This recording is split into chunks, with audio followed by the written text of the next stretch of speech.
They laughed when my father stepped out of a yellow school bus wearing his old driver's uniform. One man whispered loud enough for everyone to hear, "So this is the famous father school bus driver?" The room burst into quiet laughter. My father simply smiled and adjusted his worn-out tie. He had no idea that the people mocking him were about to make the biggest mistake of their lives. My name is Olivia Carter. For 28 years, my father, James Carter, drove a school bus through rain, snow, and scorching summer heat. Every morning before sunrise, he safely carried hundreds of children to school. People saw an ordinary bus driver.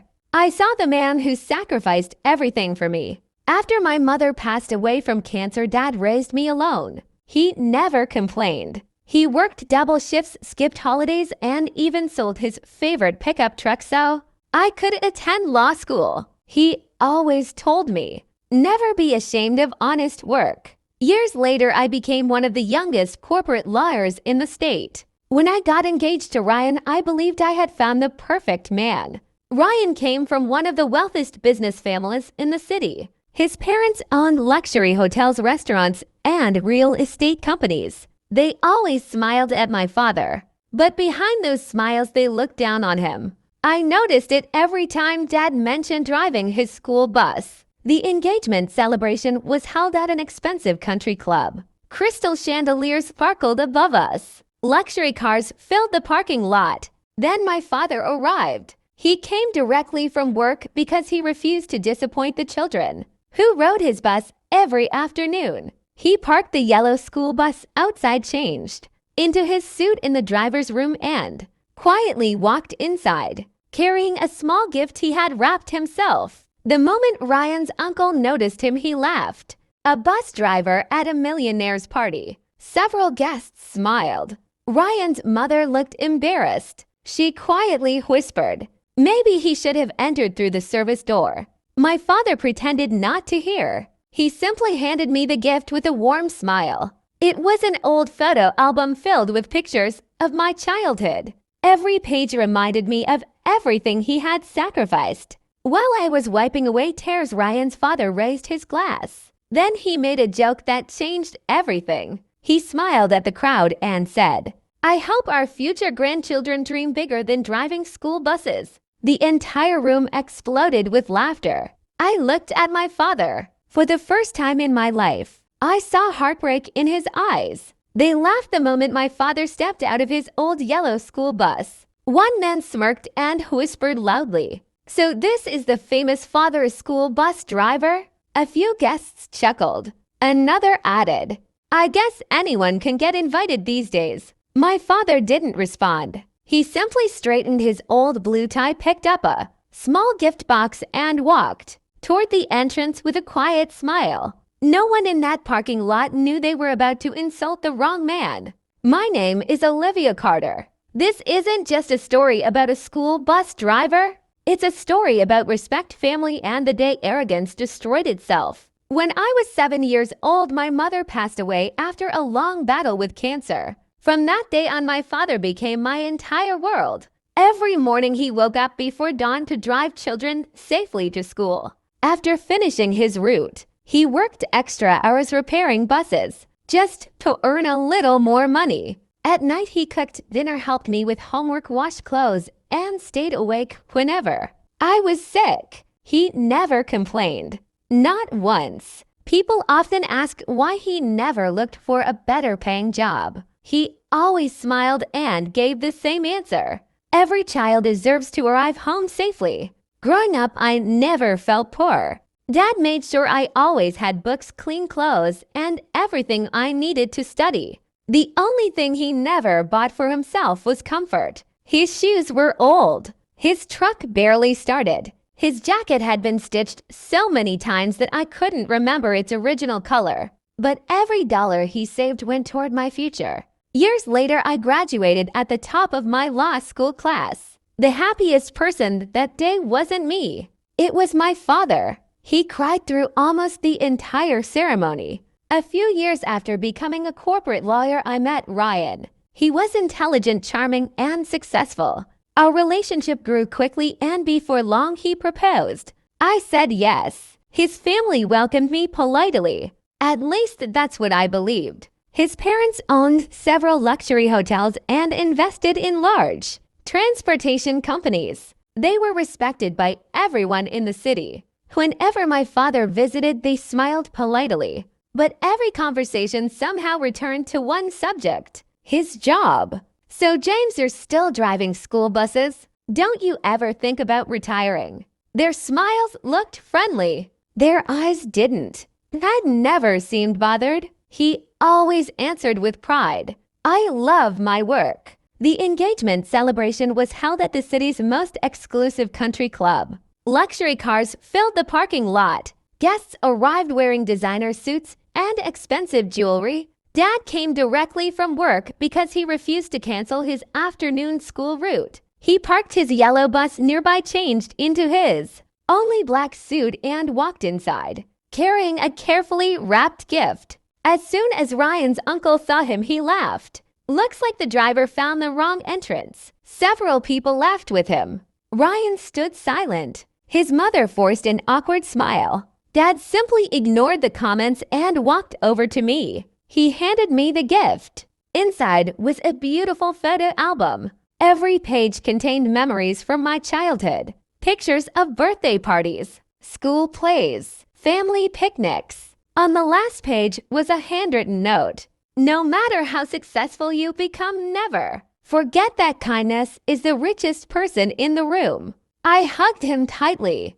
I had no idea that within the next few minutes everything would change forever. I was still holding the photo album when Ryan's father walked onto the stage with a glass of champagne in his hand. He smiled at the guests and began thanking everyone for attending the engagement celebration.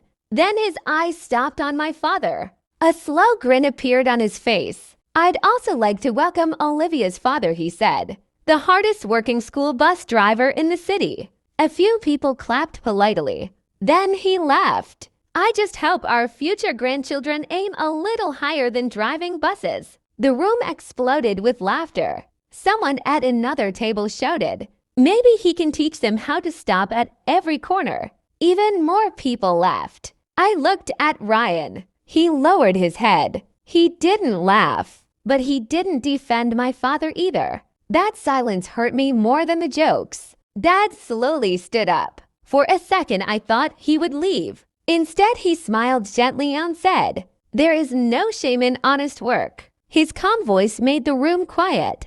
I've spent 30 years making sure thousands of children reached home safely. I'm proud of every mile I drove. Without waiting for applause, he picked up his coat. I think it's time for me to go. My heart broke. Dad, please don't leave. He smiled at me. This is your special day. Don't worry about me. He walked toward the exit. No one stopped him. Not even Ryan. I watched the doors close behind him. At that moment, something inside me changed. For the first time, I wondered if I was about to marry into the wrong family. Later that night, I drove to my father's small house. He was sitting on the front porch drinking coffee as if nothing had happened. I'm sorry, I whispered. He smiled. You have nothing to apologize for. They humiliated you.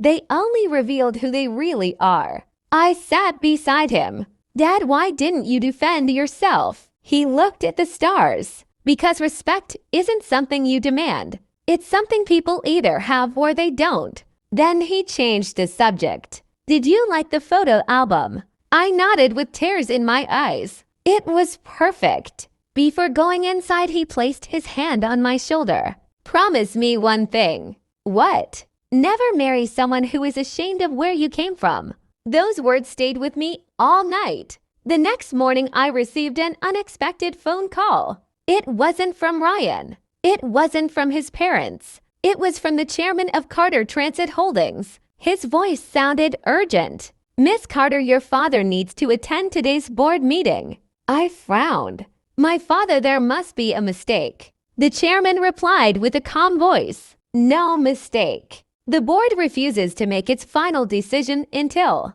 Mr. James Carter, the company's majority owner, arrives. I froze. Majority owner. The school bus driver everyone laughed at. owned the company. For several seconds, I couldn't speak. There has to be some mistake, I whispered. My father is a school bus driver? The chairman replied calmly. Yes, and he is also the majority owner of Carter Transit Holdings. My hands began to shake. I had lived with my father my entire life. I knew every old jacket he wore, every extra shift he worked, every sacrifice he made. But I had never heard the name Carter Transit Holdings. I drove to Dad's house as fast as I could. He was washing his old yellow school bus as if it were any ordinary morning.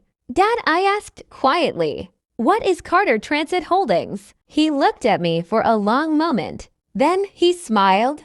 I guess it was only a matter of time before you found out. We sat together on the porch. He took a deep breath. 30 years ago, when I first started driving buses, the company was nearly bankrupt. The owner had no children and wanted to sell it. I believed in the drivers, the mechanics, and the children we served. So I invested every dollar I had. For years, I bought more shares whenever I could. After the owner retired, he left me controlling ownership because he trusted me to protect the people who worked there. I stared at him in disbelief. Then why did you keep driving the bus? He smiled. Because I never wanted to become the kind of man who forgot where he started. I promised myself that as long as I was healthy, I would drive at least one route every day. The children remind me why the company exists. Tears filled my eyes. All those years, people had seen an old bus driver. They never realized he was the man signing the company's biggest decisions. An hour later, we arrived at the company headquarters. The board members stood as soon as my father entered the room. Every executive greeted him with respect. Good morning, Mr. Carter. It is an honor to see you. I couldn't believe what I was seeing. The same man who had been mocked the night before was now being treated like one of the most respected businessmen in the state. Then the chairman displayed a presentation on the large screen. Our company is preparing to award a transportation contract worth nearly $200 million. The first company on the list made my heart stop.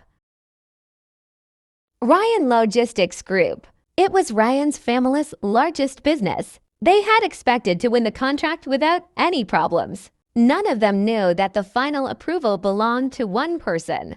My father quietly closed the file. He looked around the room and said, before we make any decision, I have something the board needs to know.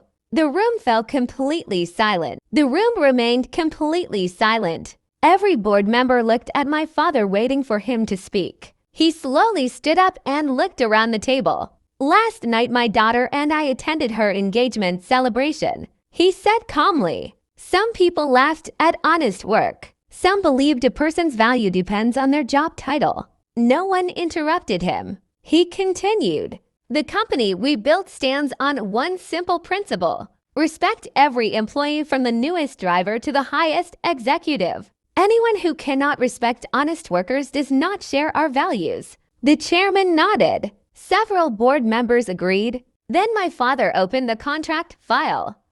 Ryan Logistics Group has submitted an excellent proposal. But character matters as much as numbers.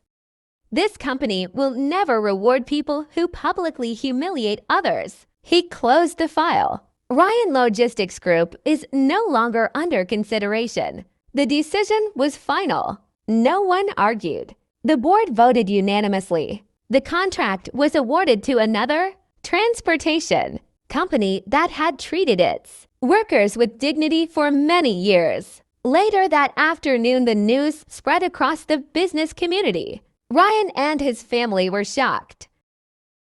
They had expected the contract to secure millions of dollars in future business. Instead, they lost everything in a single meeting. Within hours, my phone started ringing. Ryan called again and again. His parents left countless messages. They wanted to explain. They wanted another chance. They insisted it had all been a misunderstanding, but the truth was simple. They had shown us exactly who they were. Dad looked at me and quietly said, money can rebuild a business. Character is much harder to rebuild. For the first time, I realized my father had never needed revenge. The truth had already spoken for him. Following morning, Ryan came to our house. He stood quietly at the front door holding the engagement ring in his hand. His parents were standing behind him. For the first time, there was no pride in their faces, only regret. Ryan looked at me and said, "I should have defended your father." I stayed silent when everyone laughed. That was my biggest mistake. I looked at him for a long moment. Then I slowly shook my head. When my father needed respect, you chose silence. Now it is too late. Ryan lowered his head. His parents apologized to my father with tears in their eyes. My father listened quietly. Then he smiled gently. "I forgive you." But forgiveness does not erase consequences. Respect must be given before success, not after it. No one said another word. They quietly walked away. A few months later, I married a man who admired my father instead of judging him. But because everyone knew the kind of man he truly was. As the evening came to an end, I hugged my father and thanked him for every sacrifice he had made. He smiled and said, "Always remember, people will forget your money, your job, and your success, but they will never forget how you made them feel." That day, I realized the richest person in the room is not the one with the most money. It is the one with the strongest character. The people who laughed at a school bus driver learned a lesson they would never forget. The man they looked down on was not only the owner of the company, he was also the richest man in the room because he never lost his kindness, his humility, or his dignity. The end.